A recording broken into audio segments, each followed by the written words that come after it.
भगवंताचं नाम आपल्या मुखामध्ये कायम गातोय आणि भगवंताचा आठव सातत्यानं करतोय, असा हा तेरढोकीला राहणारा गोरोबा आणि त्या गोरोबाची कांदा, दोघांचाच अतिशय सुंदर सुफळ असा संसार. आणि त्या संसार वेलीवरती परब्रह्म पांडुरंगाच्या कृपेनं आलेलं एक फळ, एक छोटंसं लहान बालक घरामध्ये. वृत्तीच्या निमित्तानं गावोगाव फिरावं लागतंय, घट निर्माण करावेत, आठवड्याच्या बाजाराला येऊन विकावेत, पण हे सगळं करताना त्या नामाचा आठव आणि त्या नामाचा साठव सातत्यानं करावा. आणि म्हणून अनेकदा देहस्थितीवर नाहीये, बायकोला सवय झाली या गोष्टींची. अहो, माता माऊली खूप खूप उदार असतात.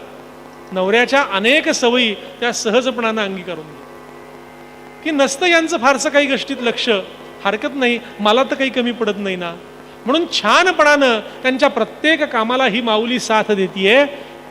आपलं लेकरू शेजारी पाजारी कुठेतरी ठेवावं, नदीवर पाण्याला जावं, आपलं काम करावं, यांचं चाललंय ते चालू द्यावं, अशामध्ये रोजचा संसार चालू आहे. पण एक दिवस अवस्था अशी झाली की आज लेकरू शेजारी नेऊन सोडावं तर शेजारची नाहीत, करावं काय, म्हणून हाक मारली, अवधनी ऐकलं का, नदीवरती पाण्याला जायचंय, माझा सगळा स्वयंपाक राहिलाय, मी पाण्याला जाऊन येते, तोवर फक्त या लेकराकडे लक्ष ठेवा.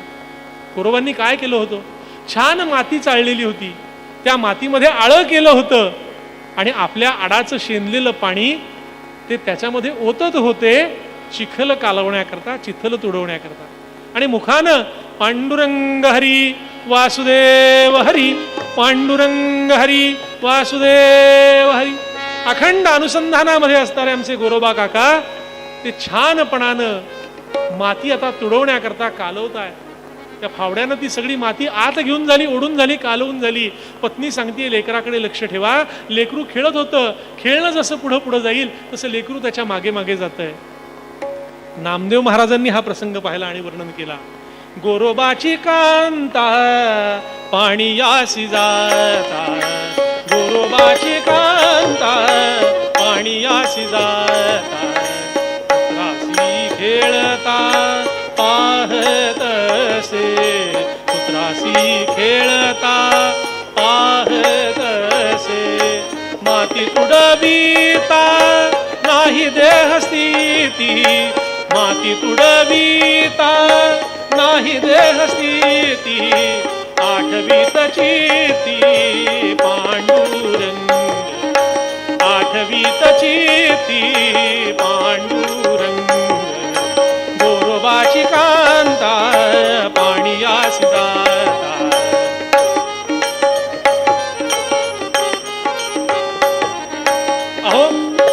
अहो मी काय म्हणते, तुम्ही तुमची माती तुडवताय, तुम्ही तुमचा चिखल कालवताय, थोडी थोडी म्हणे फक्त लेकराकडे नजर ठेवा. मी ही गेले आणि ही आले. दृष्टी असो द्यावी स्वामी बाळावरी, दृष्टी असो द्यावी स्वामी बाळावरी, नाही कोणी घरी पाहावया, नाही कोणी घरी पाहावया, गोरोबाची कांता पाणी यासी जाता, गोरोबाची कांता पाणी यासी जाता. नामा म्हणे गोरा नाही देहस्थिती, सर्व ही निर्धारी पांडुरंग. अहो ते गोरोबा देहभानावरती नव्हते, ते पांडुरंगाच्या भजनाच्या आत्मानंदामध्ये लीन झालेले होते. पांडुरंग हरी वासुदेव हरी, पांडुरंग हरी वासुदेव हरी असं म्हणत माती चिखल तुडवायला घेतला होता आणि आपल्याच हातानं टाळी वाजत नाद करत त्या भजनात तल्लीन झालेले गोरोबा काका तो मातीचा चिखल तुडवत होते. आणि तिकडं काहीतरी हालचाल होतीये, त्या हालचालीच्या दिशेनं लेकरू निघालो. लेकरू निघालं, पायाशी आलं, पायाखाली गेलं तरी गोरोबांना भान नव्हतं. कारण का, सर्वही निर्धारी पांडुरंग. तेव्हा तू तार किंवा मार, न मिळो खावया, न वाढो संतान, परिहा नारायण कृपा करी. हा संताचा जो विलक्षण देहभाव आहे ना, तो देहभाव त्या ठिकाणी रुजलेला. परमेश्वरा तुलावरती मी सगळं सोपवलेलं आहे असं सांगून त्या संसारामध्ये पडलेले हे सगळे संत संसारातल्या कुठल्याही गोष्टीची चिंता करत नाही. आणि हे सगळं समोर घडत असताना, सगळं होत असताना पांडुरंग साक्षी भावानं पाहतोय का भक्ताची सत्व परीक्षा घ्यायची. आणि झालं मात्र ही पाणी भरली आणि घराकडे परत आली आणि घराकडे परत आल्यानंतर पाहतीये काय, पाण्याहुनी आली घरी तव पुत्र न दिसे द्वारी. पाहतीये तर काय, जाताना जे मूल सोडतं खेळतं गेली होती ना इथे सोडून, ते दारात दिसत नाहीये. गोरा नाही देवावरी.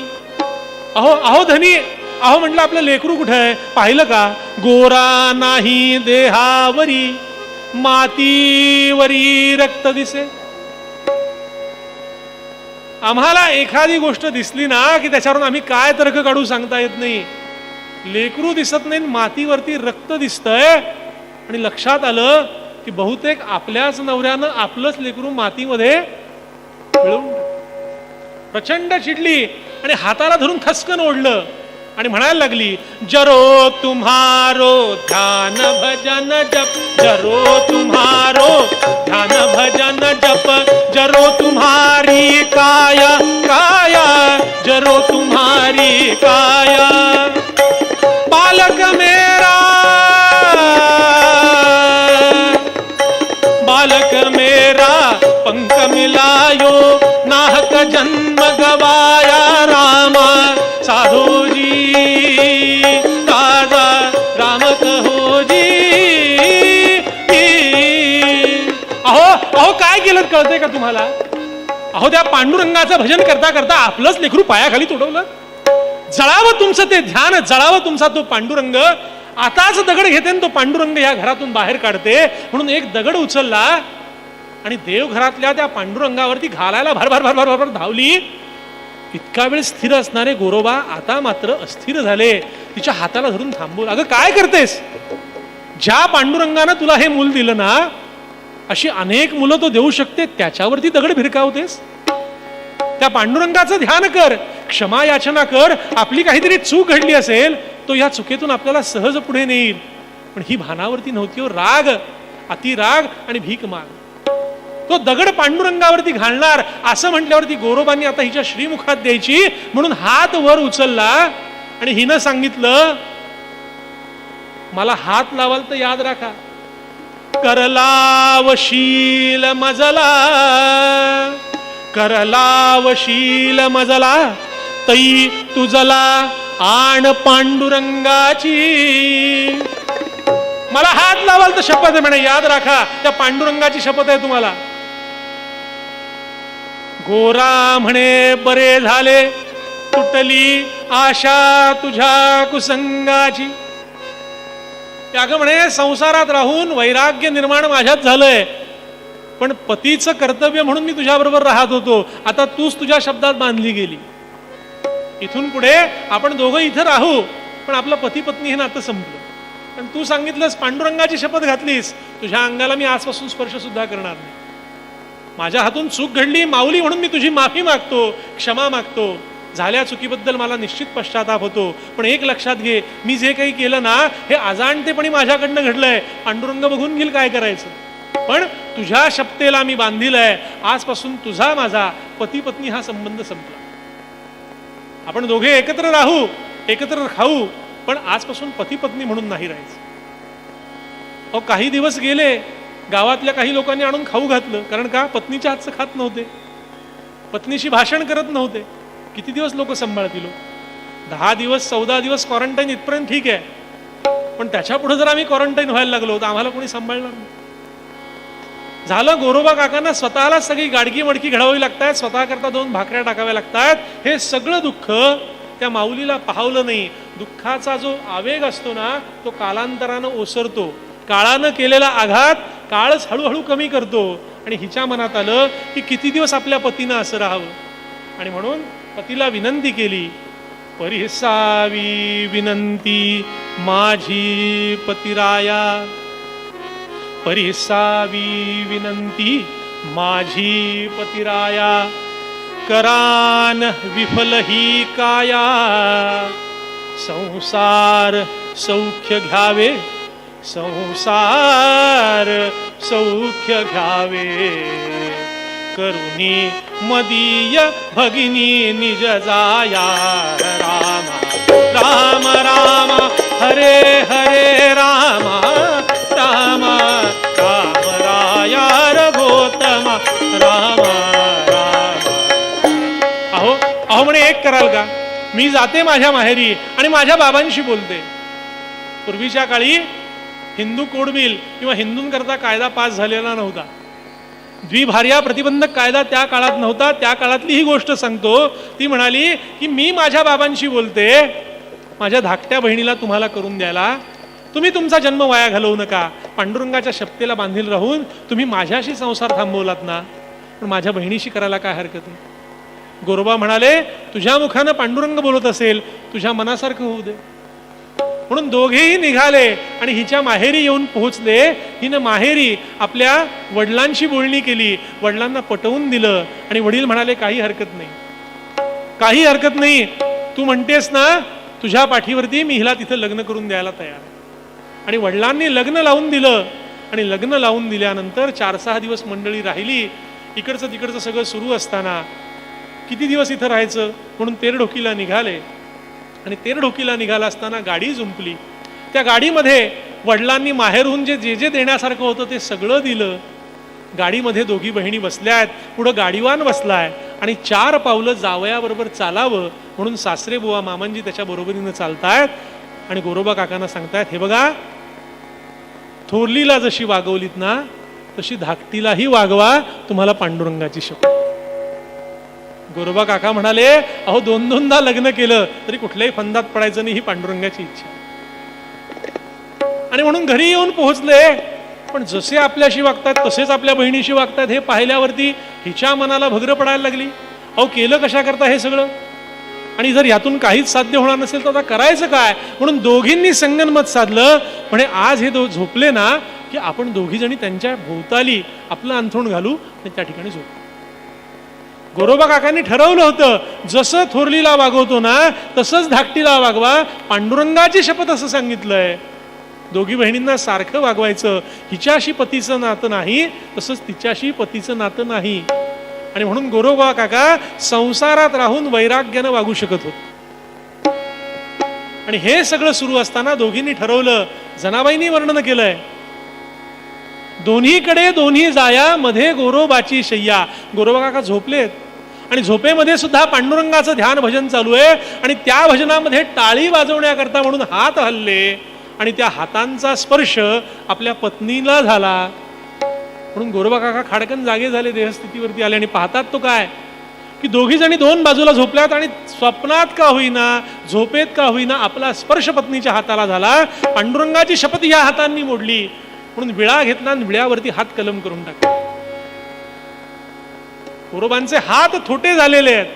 ज्या हातांना घट घडवावेत ते हातच शिल्लक राहिले नाहीत. आता घट घडवायचे कोणी, खायचं काय. अहो इतके दिवस खायला सुग्रास मिळत होतं, संसार नव्हता होत, हरकत नव्हतं, करायचं काय. 4-6 दिवस गेले. आजूबाजूच्या लोकांनी पुन्हा 4-6 दिवस सांभाळलं. पण पुढे ज्याच्या प्रपंचाचं दुःख त्यालाच ओढावं लागतं. प्रश्न पडला, जसा गावकऱ्यांना पडला ना तसा पंढरीतल्या पांडुरंगाला पडला. आणि पांडुरंग म्हणाले आपण जायला पाहिजे.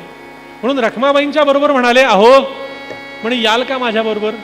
एरवी जाणारे भगवंत एकटे निघणारे, पण आज रखमाबाईला विचारायला गेले. कारण का, त्या घरामध्ये या दोघींच्या हातचं गोरोबा खाणार नाहीत, मग करून खायला घालायला कोणतरी लागणार आहे. म्हणून बरोबर रखमणी मातेला घेऊन जायचं ठरवलं भगवंतानी. आणि विचारलं पण म्हणे का हो, आमंत्रण असल्याशिवाय जाऊ नये.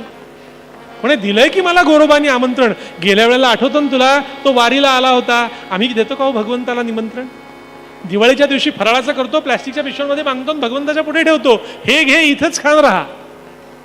कोणी म्हणत नाही. एक नामदेवच होते की जे भगवंताला दिवाळी करता आपल्या घरी बोलवत होते आणि देव त्यांच्या घरी जात होते. देवाच्या ठिकाणी जावं, देव पहावया गेलो आणि देवची होवोनी ठेलो, ही अवस्था येण्याकरता भगवंताच्या घरी गेल्यावर त्याला आपल्या घरी या असं आमंत्रण द्यावं लागतं. जर खरंच भगवंतानं त्याला त्याच्या घरी न्यायचं ठरवलं आपण कोणीच इथं राहत नाही.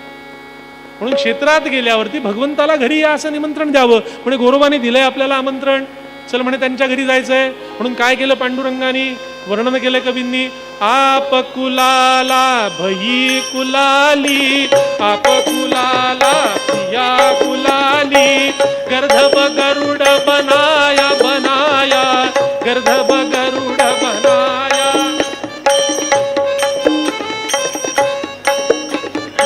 पांडुरंगांनी तो रत्नगिरीचा किरीट काढून ठेवला, कमरेचा पितांबर काढून ठेवला आणि कमरेच्या वर पासून गुडघ्यापर्यंत असं एक धोतर नेसलं आणि त्या धोतरावरती एका खांद्यावरती उपरणे टाकलंय आणि कुंभार जसा असतो ना, त्या कुंभाराचा वेश भगवंताने धारण केला. आप कुलाला प्रिया कुलाली, आप कुलाला प्रिया कुलाली, गर्धब गरुड बनाया बनाया, गर्धब गरुड बनाया. आता कुंभाराचं विवच्छेदक लक्षण, कुंभाराकडे गावामधला ढ म्हणजे गाढव असावं लागतं का? माती वाहून न्यायला. ओझ्याची कामं करायला एक तरी गाढव असावं लागतं, हे मी पूर्वीच्या काळातलं सांगतो. आता वेगवेगळे टेम्पो सोडून द्या. मग गरुडाला सांगितलं तुला यायचंय का आमच्या सोबत? म्हणे मी इथे एकटा राहून काय करू, मीही येतो तुमच्या बरोबर, कारण तुम्ही गेलात की किती दिवस मुक्काम करायला सांगता येत नाही. म्हणे चल, पण म्हणे काय करावं लागेल, ज्याला न बोलवता येतो त्याला काय म्हणतात, गावामधला ढ, चल म्हणे आमच्या बरोबर. ठीक आहे म्हणे भगवंता, जशी तुमची इच्छा, तुमच्या पाशी वास करायला मिळावं एवढीच माझी इच्छा, मग कुठल्या का रूपात असे ना. म्हणून गरुडानं गाढवाचं रूप धारण केलं. आप कुलाला प्रिया कुलाली, गर्धब गरुड बनाया बनाया, पूछत पूछत गोरोबा के, घरमो विठ्ठल पाया रामा, साधोजी राजा राम कहोजी. भगवंतांनी कुंभाराचं रूप धारण केलं आणि भगवंत गोरोबा काकांच्या घरी आले. म्हणे पंढरपूरचा राहणार आहे मी, पण तिथं माझा व्यवसाय चालत नाही, तुम्ही अतिशय कुशल घट बनवता असं कळलं, म्हणून तुमच्याकडे काही दिवस अप्रेंटिसशिप करावी म्हणून आलोय. कौशल्य विकास प्रोग्राम, आत्मनिर्भरता. भगवंत सुद्धा सांगतो, अहो स्वतःला काहीतरी करावं लागतं आणि जे कराल ना ते कौशल्य पूर्ण करावं लागतं. तुम्ही अनेक वर्ष घट घडवताय, मी अनेक घडवले हो, पण काय उपयोगाला येतातच असं नाही. अशी अनेक जन्माला येतात आणि अनेक जण जातात. म्हणून आता हे जे घट बनवायचे ना गोरोबा काका, तुमच्यासारखे बनवायचे. तो कसे, भक्तिभावानं ओथंबलेले घट बनवायचे. म्हणून तुमच्याकडे आलोय. शिकवाल का मला? म्हणजे शिकवीन ना, पण माझ्याकडे पैसा नाही बाबा, जे आपण करू कमवू त्यातनं. अहो तुम्ही खाल ते मला द्या. लई नाही मागणे ते लई नाही. गोरोबा काका म्हटले राहा, हरकत नाही. वारी होऊन गेली होती, पुढची वारी व्हायची आहे, त्या 4 महिन्याच्या कालावधीतलं हे सगळं चरित्र सांगतोय. आणि भगवंत पंढरी क्षेत्र सोडून कुंभाराच्या रूपामध्ये गोरोबा काकांच्या तेरढोकीमध्ये येऊन राहिलेले आहेत. आणि त्या तेरढोकीमध्ये गोरोबा काकांच्या हाताखाली अहो खरा शिक्षक तोच असतो. असं म्हणतात, पोहायला कोण शिकवतो? जो पाण्यात न उतरता काठावर उभा राहून शिकवतो ना, तो खरा पोहायला शिकवणारा शिक्षक. ही एकही घट न घडवता, एकाही मुलाला मी शिकवतोय असं न सांगता जो उत्तम रीतीनं आचारातनं शिकवतो ना, तो खरा शिक्षक असतो. कशी माती कालवावी, कशी माती तुडवावी, ती माती तुडवल्यानंतर त्याचा मऊपणा कितपत असावा, ओलसरपणा कितपत असावा, हे सगळं बोलण्यातनं अनुभवातनं गोरोबा काका सांगतायत. आणि भगवंत अजाणते राहून अजाणतेपणाचं सोंग घेऊन सगळं काम तसं करतायत. अतिशय सुंदर घट बनलेत. त्या घटांवरती भगवंताच्या हाताची सगळी शुभचिन्ह उमटली आहेत. आणि भाजले ते घट अहो बाजारात न्यावेन, दुसऱ्या मिनिटाला संपावेत. कारण का, भगवंताला भक्ताची सेवा करायला वेळ मिळावा. आणि भगवंतानं स्वतः रखमाबाईनं शिजवावं आणि भगवंतानं स्वतः आपल्या हातानं गोरोबा काकांना खाऊ घालावं. का? भक्ती प्रेमाशी बांधलेला आहे भगवंत. खाऊ घातलं. किती महिने? असं म्हणतात 3 महिने 4 महिने भगवंत होते. आणि इकडं पुन्हा कार्तिकातल्या वारी करता सगळी संत मंडळी क्षेत्रामध्ये जमली. त्यामध्ये आमची माऊली पण होती. पंढरपूरच्या पांडुरंगाचं महात्म्य काय? तर पंढरपूरचा पांडुरंग, आमच्या इथं पण विठ्ठल मंदिर आहे, तोही पांडुरंगच आहे. पण पंढरपूरच्या पांडुरंगाचं महात्म्य काय की त्या पांडुरंगाला माऊलीनं दृष्टिकटाक्ष टाकलेला. त्या संतांची साक्ष देणारा तो पांडुरंग आहे. त्या नामदेवानं त्या पांडुरंगाला आपल्या घरी जेवायला बोलवलं, तो हा पांडुरंग आहे. म्हणून पंढरी क्षेत्रात जावं, पंढरपूरच्या पांडुरंगाचं दर्शन घ्यावं. ते महात्म्य आहे. देव नुसताच मोठा होत नसतो, देव भक्तांमुळे मोठा होतो. असे सगळे भक्त ज्या ठिकाणी येऊन लोळण घेऊन गेले ती जागा आहे. म्हणून महायोग पीठे तटे भीमरथ्य असं आचार्य म्हणाले. ज्या ठिकाणी भक्ताचं मस्तक आणि भगवंताचे चरण एकत्र येतात असं भूतलावरती या भारतभूमध्ये एकमेव तीर्थक्षेत्र आहे, ते म्हणजे आमचं पंढरपूर क्षेत्र. सगळे संत येऊन पोहोचले, ज्ञानोबा समोर उभे राहिले आणि लक्षात येते नुसतीच फक्त मूर्ती आहे, चैतन्य दिसत नाही. म्हणून विचार केला, डोळे मिटले, ध्यान लावलं आणि असं लक्षात आलं की एका बाजारामध्ये भगवंत घट विकायला बसलेले. आणि लक्षात आलं चरित्र, या वारीमध्ये गोरोबा काका कुठं दिसत नाहीयेत. आणि म्हणून सांगितलं, चला म्हणे आता आपण काय करूयात, गोरोबा काकांच्या तेरढोकीला जाऊयात. म्हणून सगळे संत जय जय पांडुरंग हरी, जय जय पांडुरंग, जय जय पांडुरंग हरी, जय जय पांडुरंग, जय जय पांडुरंग हरी, जय जय भगवंताचं भजन करत तेरढोकीला येऊन पोहोचले. आणि तेरढोकीला येऊन गोरोबा काकांच्या वाड्यापाशी आले. सकल संत आले. गोरोबा काकांना काय आनंद झाला. अहो मला वारीला जायला जमलं नाही, हे थोटके हात घेऊन कुठं प्रदर्शन करायचं, म्हणून ठाईच बैसोनी करा एक चित्त, आवडी अनंत आळवावा, या न्यायानं मी इथं बसलो होतो. पण हे सकल संत पांडुरंगाचं स्वरूप आज माझ्या दर्शनाला आलं. सगळ्यांचं स्वागत केलं. आणि भगवंताने हे सगळं पाहिल्याबरोबर त्या ठिकाणाहून एक्झिट घेतली, अंतर्धान पावलं की आपली चोरी पकडायला हे सगळे पोलीस आलेले. आणि गोरोबा काकांना विचारलं माऊलींनी, तुमच्याकडे कोणी दुसरं राहिलाय का? म्हणे हो आहे, तो पंढरपूरचा एक कुंभार आलाय. म्हणे नाव काय? अहो म्हणे नाव विचारायलाच विसरलो. म्हणे हाक काय मारत होतात? म्हणे मी हाक काय, विठ्ठलाच मारायचो. कुठे दाखवाल का? म्हणून आवाज दिला, 1 2 3 वेळा आवाज दिले तरी बाहेर येत नाही. घरात जाऊन पाहून आले. आणि गोरोबा काकांना माऊलीनं जवळ घेतलं, मिठी मारली. म्हणे गोरोबा काका तुमचा अधिकार थोर आहे, साक्षात पांडुरंग या ठिकाणी येतो, तुमच्या घरात सेवा करून जातोय. अहो एवढा मोठा तुमचा अधिकार आहे. आता एकच करा, चला आमच्या बरोबर पंढरी क्षेत्रामध्ये आणि तिथं तो पांडुरंग, तिथं तो कुंभार पहा. म्हणून सगळी संतजन गोरोबा काकांना घेऊन पुन्हा त्या 2 पत्नींसह त्या ठिकाणी क्षेत्रामध्ये आलेत. आणि त्या क्षेत्रामध्ये पांडुरंगाचं दर्शन घेतलं. दर्शन घेताना हात टेकवताना विटेवरती हात टेकवायचे, ही आताची पद्धत आहे. पण जुनी पद्धत होती, पायावर डोकं टेकवायचं आणि पायाला मिठी घालायची. मिठी घालता येत नाही याचं मनामध्ये खूप वाईट वाटलं. आणि ते शैल्य घेऊन नामदेवांच्या कीर्तनाला गोरोबा काका बसलेले असताना ते कीर्तन सुरू झालं. आणि त्या कीर्तनात चमत्कार घडला. नामदेव महाराज म्हणाले हात वर करा आणि टाळी वाजवा. गोरोबा काकांना लाज वाटत होती, पण तरी हात वर केला आणि त्या थोटक्या हातांनी गोरोबांनी टाळी वाजवायला सुरुवात केली. आणि पांडुरंगानं दृष्टांत दिला. गोरोबा काकांचे हात पुन्हा पहिल्यासारखे झाले. ते पाहिल्यावर पत्नीच्या मनामध्ये आलं, आपलं मूल ह्या पांडुरंगाला मागितलं तर. तिनं ते मूल पांडुरंगाकडे मागितलं. पांडुरंगाच्या पायापासून रांगत रांगत ते मूल आलं. त्याला जवळ घेतलं, त्याचं अवग्रहण केलं, पापे घेतले आणि पांडुरंगाला कृतार्थतेनं पाहायला लागली. गोरोबा काका म्हणाले, पुन्हा तीच चूक केलीस. ईश्वर समोर असताना नश्वर त्याच्याकडे मागितलंस. अरे संसारात राहावं पण त्याला धावं, हे तू चुकून गेलीस. ठीक आहे, हरकत नाही, पांडुरंग तुझं कल्याण करो. उभयतांनी पांडुरंगाच्या पायावरती डोकं ठेवलं आणि पांडुरंगाकडे एकच मागितलं जे ब्रह्मचैतन्य महाराजांनी मागितलं. दास म्हणे भक्ती भाव तुझ्या चरणी देई ठाव. दास म्हणे भक्ती भाव तुझ्या चरणी देई